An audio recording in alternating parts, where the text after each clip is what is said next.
जय गुरुदेव students and very good morning. बच्चों, आज हम संस्कृत में द्वितीय पाठ के जो बचे हुए 2 श्लोक थे उसको भी पढ़ेंगे। 3 श्लोक का मीनिंग याद हो गया कि नहीं? समझ में आया? रिपीट करें श्लोक को? हाँ, चलिए रिपीट करते हैं। द्वितीय पाठ नीति नवनीतम। मधुरा शर्करा द्राक्षा मधुरम मधुरम मधु मधुरम मातृ तुल्यम तु त्रैलोक्ये अपि न किंचन।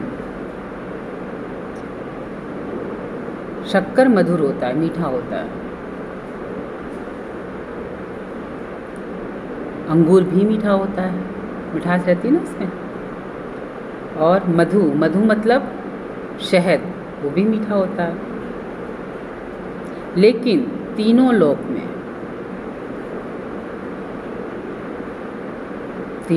में सबसे मीठा क्या है? माता का प्यार। किसका प्यार? माता का प्यार, है ना। माँ के समान मीठा तीनों लोक में कोई नहीं है।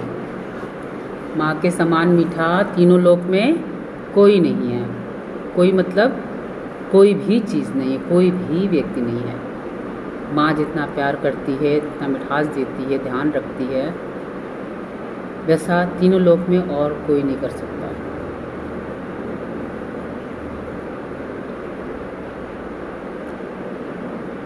एके नापि सुवृक्षेण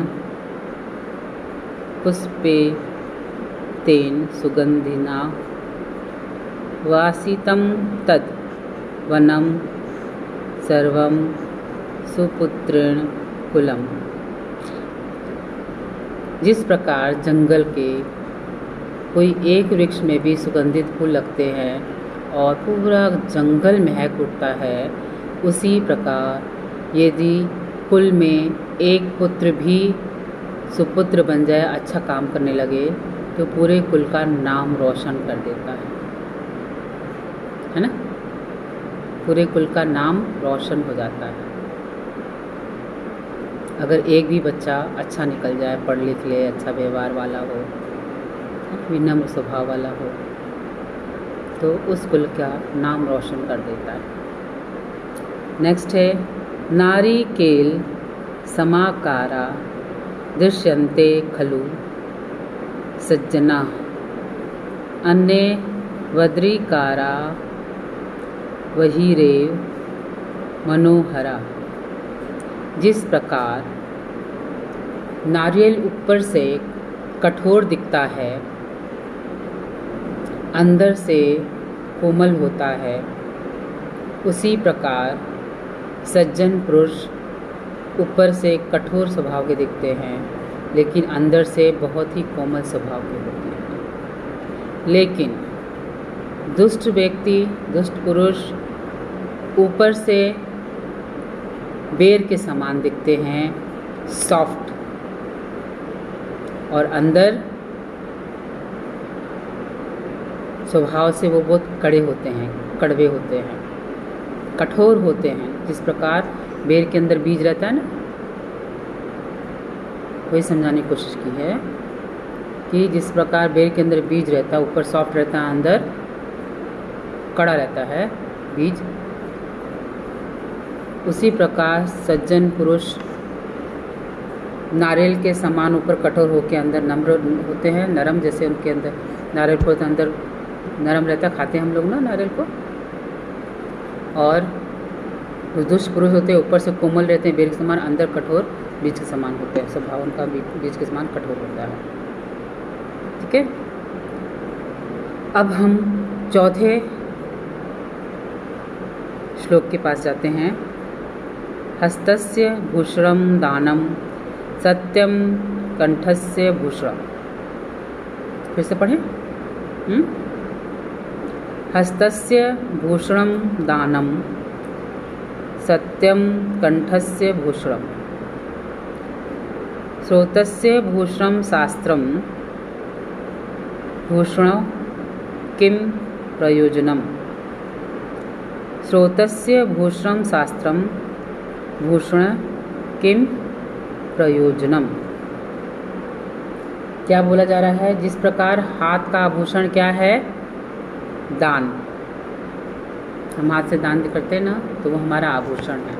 हमारा हाथ, यही सब आभूषण है, तो नकली आभूषण।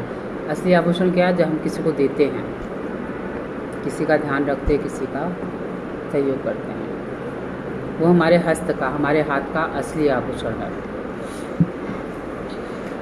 कंठ का आभूषण क्या है?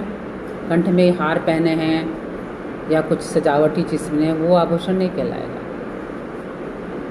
वास्तविक आभूषण क्या है हमारे कंठ का? सत्य बोलना, अच्छा बोलना, चाहे अपनों से चाहे दूसरों से। सत्य बोलना, अच्छा बोलना, ठीक है। और स्रोतस्य भूषणम शास्त्रम। कान का आभूषण क्या है? ये बाली नहीं है। क्या है? असली आभूषण क्या है? कान में क्या जाना चाहिए? शास्त्र, उपदेश, मंत्र, भजन, अच्छी चीज़ें डालो, अच्छी बातें सुनो, वो हमारे कान का आभूषण कहलाएगा, है ना। फिर आता है, अगर हमने ये तीनों, जैसे हाथ, कंठ और कान, ये तीनों का आभूषण क्या है, इसका मीनिंग अगर हमने समझ लिया है, तो हमें ये बाह्य आभूषणों की क्या ज़रूरत है? बाह्य आभूषण की ज़रूरत है नहीं, है ना। हाथ का असली आभूषण क्या है? दान करना, किसी का सहयोग करना, किसी की सहायता करना, ठीक। कंठ का आभूषण क्या बताया था इस श्लोक में? क्या बताया है? सत्य बोलना, मीठा बोलना, अच्छा व्यवहार करना, है ना। और कान का आभूषण क्या है? अच्छी बातें सुनना, उपदेश सुनना, शास्त्र सुनना, मंत्र सुनना, है ना, अच्छे वचन सुनना। जब हमारे पास तीनों आभूषण हैं, तो हमें किसी और आभूषणों की क्या ज़रूरत है? आगे समझ में। अब नेक्स्ट हम लोग देखते हैं नंबर 5। नमन्ति फलिनो वृक्षा, नमन्ति गुणिनो जना, शुष्कः वृक्षांस मूर्खान् न नमन्ति कदाचन।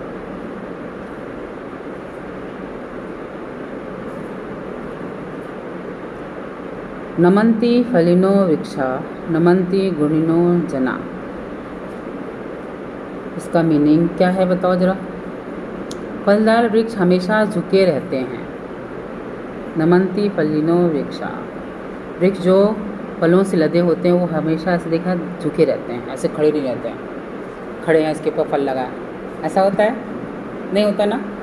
जब फल लगते हैं तो थोड़े से झुक जाते हैं, ठीक है। और वो पूरे जंगल को, सॉरी, जो फलदार पेड़ होते हैं वो हमेशा झुके रहते हैं। उसी प्रकार गुणवान व्यक्ति भी हमेशा विनम्र होते हैं, अपनी अकड़ नहीं दिखाते हैं, है ना। अगर सामने वाले को समझ नहीं आए तो उसको समझाते हैं। ये नहीं कि हाँ मुझे आता है, तुम्हें कैसे नहीं आता, तुमने पढ़ा नहीं होगा, तुमने देखा नहीं होगा, ऐसा नहीं बोलती ना कॉलेज में। आपको समझाती है ना, जब आपको समझ में नहीं आता तो आप पूछते हैं तो जो फलदार वृक्ष होता है वो हमेशा झुका रहता है, विनम्र स्वभाव का होता है। उसका स्वभाव जो होता है, बात करने का तरीका होता है ना, बहुत अच्छा होता है, सामने वाले को बहुत अच्छा लगता है। मीठा, प्यार से बोलने वाला और विनम्र, चिल्ला के कभी नहीं बोलता, है ना। और सूखे हुए वृक्ष एवं मूर्ख व्यक्ति कभी नहीं झुकते, है ना। सेकंड लाइन क्या है? शुष्क वृक्षान मूर्खान न नमन्ति कदाचन। जो शुष्क होते हैं, शुष्क मतलब सूखे हुए, सूखे हुए वृक्ष देखा ऐसे झुकते हुए नहीं ना, वो जैसा है वैसे सूख जाता है। उसी प्रकार मूर्ख व्यक्ति होता है, वो अकड़ में अपने रहता है, झुकता ही नहीं, मैं किया रहता फुल टाइम, है ना। तो कैसा बनना है आप लोगों को? फलदार वृक्ष की तरह, है ना। पढ़ लिख लो, अच्छा व्यवहार सीख लो, अच्छी बातें मम्मी पापा जो सिखाते हैं, जो स्कूल से मिलता है, जो आसपास से अच्छी चीज़ें मिलती है वो सीखो।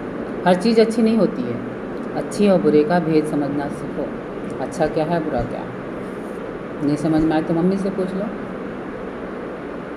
फिर उसको फॉलो करो।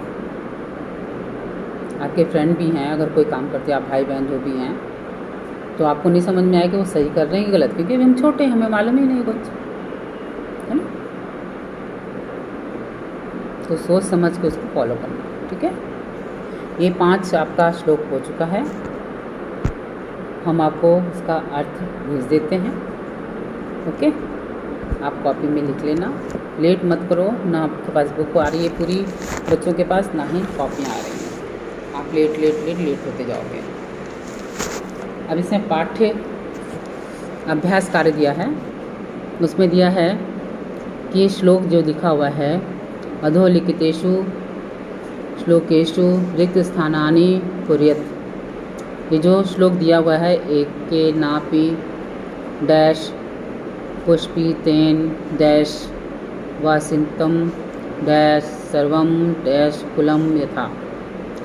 इसके फिलअप्स आपको भरने हैं बुक से देखकर, ठीक है। पहले याद कर लो श्लोक को, 2-3 से याद तो करनी पड़ती है, इसमें सब अच्छे से श्लोक दिए हैं, इसको आप पढ़ लेना, याद कर लेना, कोशिश करो कि यह सब याद हो जाए। तो बिना देखे ये फिलअप्स लिखना, ठीक है। पहले रफ कॉपी में प्रैक्टिस करो, फिर बुक में, बार बार बुक में लिख के रबर से मिटाना नहीं तो फट जाएगी। और बुक में कभी भी पेन से मत लिखना, बुक में कभी भी पेन से मत लिखना, बहुत प्रॉब्लम होती है ना। फिर उसके बाद दिया है श्लोकानां रेखा द्वारा मिलयन्ति। श्लोक के अंश दिए हैं, उसको रेखा के द्वारा मिलाना है। जब आप श्लोक पढ़ लोगे तभी आपको मालूम होगा पहला लाइन क्या है, दूसरा लाइन क्या है ना। और इसके बाद यह एक पदेन उत्तर, ये पूर्ण वाक्येन उत्तर, ये सब अभ्यास कार्य में दिया है।